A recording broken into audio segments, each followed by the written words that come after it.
हमारे साथ एक सज्जन है हरकिशन जी, जो बिहार से आकर छत्तीसगढ़ के रायपुर में नौकरी करने लगे हैं। तो जी अब इनकी कुछ खासियत है कि ये जब बात करते हैं अपने घर में तो ये भोजपुरी में बात करते हैं, और जब अपने हम्म, किसी बचपन के मित्र से करते हैं बातचीत तो भोजपुरी या हिंदी दोनों में कर लेते हैं।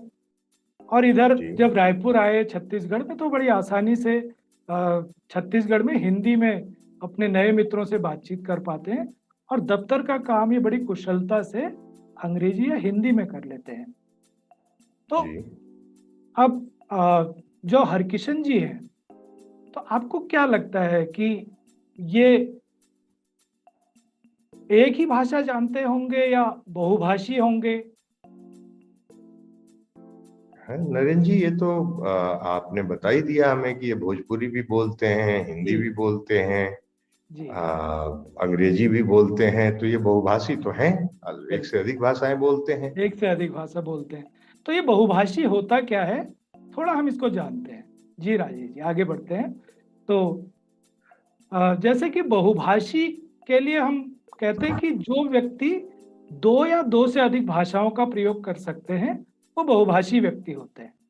तो और हरकिशन जी तो फिर बहुभाषी हो गए इस बिल्कुल, परिभाषा ये के अनुसार। इस परिभाषा से अप्रूव हो और गए हैं। नरेंद्र जी, शायद मैं भी बहुभाषी हूँ, क्योंकि मैं भी हिंदी और थोड़ी अंग्रेजी तो बोल ही पाता हूँ।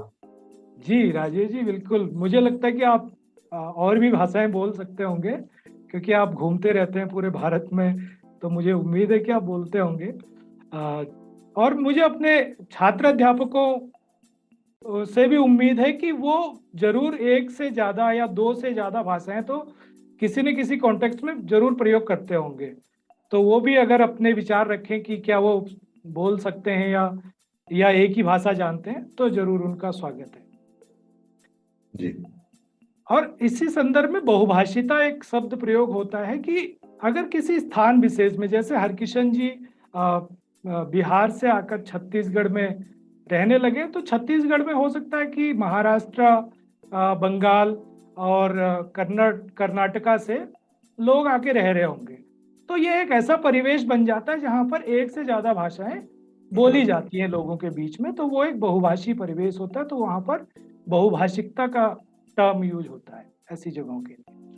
तो नरेंद्र जी, अगर मैं इसको समझना चाहूँ खुद के लिए जी भी और अपने साथियों के लिए भी, तो हरकिशन जी जैसे कुछ और व्यक्ति अगर रायपुर में रह रहे हैं, जिसकी पूरी संभावना है कि वो रह ही रहे हैं। जी अभी मैं भी 2 दिन पहले रायपुर में ही था। तो ये ऐसे लोग अगर 1, 2, 4, 10, 20, 100, 50 जितनी भी संख्या हो, शायद इससे भी ज्यादा संख्या होगी, एक स्थान विशेष में रहने लगे, जैसे रायपुर में रहने लगे, तो हम ये कह सकते हैं कि रायपुर में बहुभाषिता है।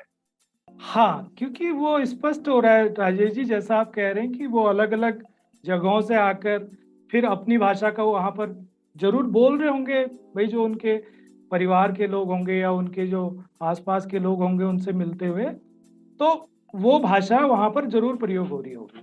जी राजेश जी। तो नरेंद्र जी, ये आपको हालांकि मैं बाद में धन्यवाद देना चाहता था, लेकिन मुझे लगता है कि आपने जिस सरलता से बातों ही बातों में बहुभाषी किसको कहते हैं और बहुभाषिता क्या होती है, ये एक उदाहरण के माध्यम से इतनी आसानी से समझा दिया, ये तो मजा आ गया। मैं तो सोच रहा था नरेंद्र जी की कोई थोड़ी मुश्किल सी बात होगी और आप कोई जटिल थियरी वगैरह बताएंगे, तो आपने तो ऐसा कुछ किया नहीं। एक छोटी सी परिस्थिति ली हरकिशन जी की और हमें यहाँ पहुंचा दिया, तो ये तो मजा आ गया।